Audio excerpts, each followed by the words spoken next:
का बड़ा फैसला सुप्रीम कोर्ट ने सुना दिया है नोटबंदी पर। देखिए, सुप्रीम कोर्ट ने सभी 38 याचिकाओं को खारिज किया है।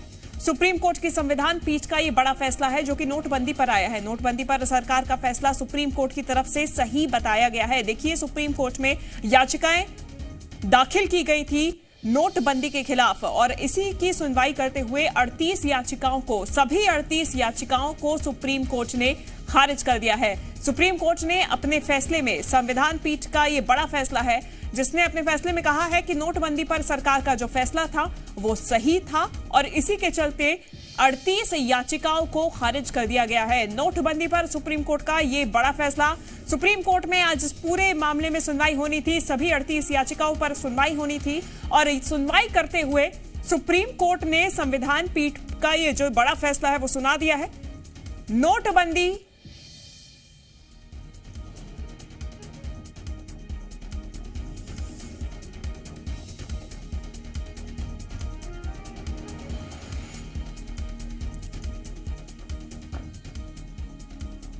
नोटबंदी पर सरकार का फैसला सही बताया है सुप्रीम कोर्ट ने और कहा है कि सरकार की तरफ से नोटबंदी का जो फैसला लिया गया था वो सभी सही है और इसीलिए जितनी भी याचिकाएं दाखिल की गई हैं नोटबंदी के खिलाफ, सरकार के खिलाफ, उन्हें खारिज किया जाता है। सुप्रीम कोर्ट की संविधान पीठ का ये बड़ा फैसला आज सामने आ गया है। आज सुप्रीम फैसला होने वाला था जो कि अब सामने आ गया है। संविधान पीठ की तरफ से यह फैसला सुना दिया गया है, याचिकाओं को खारिज कर दिया गया है।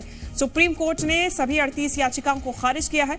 सुप्रीम कोर्ट की संविधान पीठ का ये बेहद ही बड़ा और महत्वपूर्ण फैसला, क्योंकि नोटबंदी को लेकर कई सारे सवाल बीते सालों खड़े हुए हैं और इसी को लेकर याचिकाएं भी दाखिल की गई थी जिन पर सुनवाई करते हुए अब सुप्रीम कोर्ट ने इन सभी 38 याचिकाओं को खारिज कर दिया है। साथ ही साथ सुप्रीम कोर्ट ने अपने फैसले पर यह भी कहा है कि नोटबंदी पर सरकार का जो फैसला था वो सही था। सुनवाई करते हुए सुप्रीम कोर्ट की तरफ से संविधान पीठ का यह बड़ा फैसला और उन्होंने कहा है कि नोटबंदी पर सरकार का जो फैसला था वो सही था, यानी कि नोटबंदी होनी चाहिए थी। जो खबरें आ रही हैं उसके मुताबिक सुप्रीम कोर्ट का जो फैसला है वो यही है कि जो सरकार का निर्णय था डिमोनेटाइजेशन के मुतालिक, वो एक आर्थिक नीति के मुतालिक डिसीजन था और वो डिसीजन संविधान की मर्यादा के अनुकूल है, इसलिए सुप्रीम कोर्ट ने इसको वैध ठहराया है। ये बहुत अहम मुद्दा था, इस पे बहुत अहम कानूनी नुक्ते पेश किए गए थे।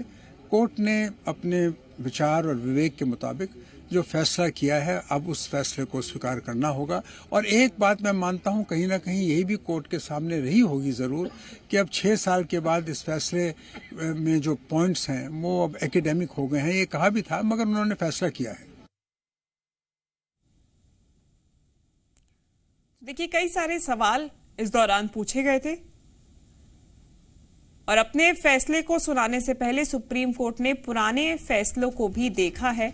उनके मद्देनजर ही सुप्रीम कोर्ट की तरफ से ये सुनवाई की गई और ये फैसला सुनाया गया है, यानी कि सभी पहलुओं को जांच के परख के सुप्रीम कोर्ट की तरफ से इस फैसले को सुनाया गया है। सुप्रीम कोर्ट ने सबसे पहले पुराने फैसलों, यानी कि जितनी भी सुनवाई इस पूरे मामले में नोटबंदी को लेकर जितनी भी याचिकाएं पहले दाखिल की गई थी, जितनी सुनवाई उस पर हुई थी, उन फैसलों को देखते हुए सुप्रीम कोर्ट ने जांचा है, परखा है और उसके बाद ये बड़ा फैसला, सुप्रीम फैसला सामने आ गया है। नोटबंदी पर जितनी भी याचिकाएं दाखिल की गई थी उन सभी को खारिज कर दिया गया है। सुप्रीम कोर्ट की संविधान पीठ का ये बड़ा फैसला है जिसमें नोटबंदी पर सरकार के फैसले को सही बताया गया है। बेहद ही महत्वपूर्ण। देखिए, सरकार की तरफ से खासतौर पे बात करें तो केंद्र सरकार, मोदी सरकार की तरफ से नोटबंदी का फैसला लिया गया था। इस फैसले के खिलाफ कई सारी याचिकाएं सुप्रीम कोर्ट में दाखिल की गई थी। इसके पहले भी कई सारे मामलों को लेकर, नोटबंदी को ही लेकर कई सारी याचिकाएं अन्य कोर्ट में भी दाखिल की गई थी। इन पर सुनवाई हुई थी, फैसले भी आए थे, लेकिन सुप्रीम कोर्ट में आज इसकी सुनवाई हुई है और सुनवाई के दौरान सुप्रीम कोर्ट ने अपना फैसला सुनाया है, सभी याचिकाओं को खारिज कर दिया है। अपने फैसले में नोटबंदी पर सरकार के फैसले को सही बताया है। संविधान पीठ का ये बेहद ही महत्वपूर्ण फैसला। देखिए, नोटबंदी एक बेहद ही महत्वपूर्ण मुद्दा बीते दिनों भारतीय इतिहास में और इसी के चलते आज का जो सुनवाई थी, आज का जो फैसला आना था वो उतना ही ज्यादा महत्वपूर्ण हो जाता है। इस पे सुनवाई करते हुए सुप्रीम कोर्ट ने कहा है कि नोटबंदी पर सरकार ने जो फैसला लिया था, यानी कि जो पुराने नोट थे उनको बंद करके नए नोट लाने का जो फैसला सरकार की तरफ से लिया गया था वो सही था। के मुताबिक कानून सम्मत थी या नहीं। इसके अलावा इस में ये भी कहा गया था कि आरबीआई एक्ट के जो सेक्शन 26(2) के तहत महज कुछ सीरीज के नोटों को ही वापस लिया जा सकता है, 500 और 1000 के सारे नोटों को वापस नहीं लिया जा सकता। और ये भी याचिकाकर्ताओं का ये कहना था कि एकाएक सरकार के कहने पर आरबीआई के सेंट्रल बोर्ड की तरफ से सिफारिश भेजी गई सरकार को, उसके बाद एकाएक 86% जो करेंसी है उसको सर्कुलेशन से बाहर कर दिया गया, जिसका लोगों की आजीविका का, लोगों के व्यापार पर गलत असर पड़ा। सुप्रीम कोर्ट की संविधान पीठ ने 4-1 के बहुमत से माना है कि नोटबंदी का फैसला लेने की जो प्रक्रिया थी वो कानूनी तौर पर ठीक थी, उसमें कानूनी तौर पर कोई खामी नहीं थी। जस्टिस BR गवई ने फैसला पढ़ा है और उन्होंने जस्टिस बोपन्ना, जस्टिस सुब्रमण्यम और इसके अलावा जो बेंच के जो तीसरे सदस्य हैं उनका फैसला पढ़ा है और इसमें उन्होंने ये साफ किया है कि इस फैसले में कानूनी तौर पर कोई खामी नहीं थी, प्रक्रिया में कोई खामी नहीं थी। ये भी उनकी तरफ से कहा गया है कि जो आर्थिक नीतिगत मसले हैं उसमें कोर्ट के दखल की गुंजाइश कम ही बचती है और रिकॉर्ड जो पेश किया गया है कोर्ट से उससे इस बात की तस्दीक होती है कि सरकार और आरबीआई के बीच इस फैसले को लेकर के पिछले 6 महीने से विचार विमर्श चल रहा था। और इसके अलावा नोटों को जो एक्सचेंज कराने के लिए जो सरकार की तरफ से समय सीमा दी गई थी 52 दिन की, उसको भी कोर्ट ने वाजिब माना है, क्योंकि कुछ याचिकाओं में ये भी सवाल उठाया गया था कि एक्सचेंज करने के लिए जो वक्त दिया गया वो बहुत कम था और इस वजह से बहुत सारे लोगों को आर्थिक नुकसान झेलना पड़ा, वो अपने नोट वापस कर ही नहीं पाए। तो 4-1 के बहुमत से संविधान पीठ ने इस फैसले पर मुहर लगा दी है। ये माना है कि फैसला लेने की प्रक्रिया सही थी।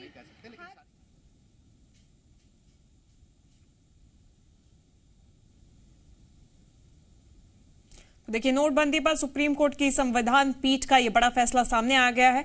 जस्टिस BR गवई फैसला सुनाते हुए नजर आए, जिसमें 4-1 की बहुमत से सरकार के फैसले को सही बताया गया है। नोटबंदी को लेकर जितनी भी याचिकाएं थी उन्हें खारिज कर दिया गया है और साथ ही साथ कुल जस्टिस गवई ने अपने बयान में कहा, फैसला सुनाते हुए उन्होंने कहा कि हमने 6 मसलों पर विचार किया है और ये देखा गया है कि सरकार और आरबीआई के बीच में पिछले 6 महीनों से वार्तालाप चल रहा था, विचार विमर्श चल रहा था, जिसके बाद ही ये फैसला लिया गया। यानी कि एकाएक फैसला नहीं था, ये सोच समझ के प्लान के साथ ये फैसला लिया गया था और सभी की आर्थिक स्थिति को ध्यान रखते हुए ये फैसला लिया गया था और इसीलिए संविधान पीठ ने सरकार के फैसले को सही बताया है। खबरों में बने रहने के लिए आप हमारे फेसबुक, ट्विटर और इंस्टाग्राम पेज को फॉलो कर सकते हैं। लेटेस्ट अपडेट के लिए आप हमारे यूट्यूब चैनल को सब्सक्राइब भी कर सकते हैं और हाँ, बेल आइकन पर क्लिक करना ना भूलें।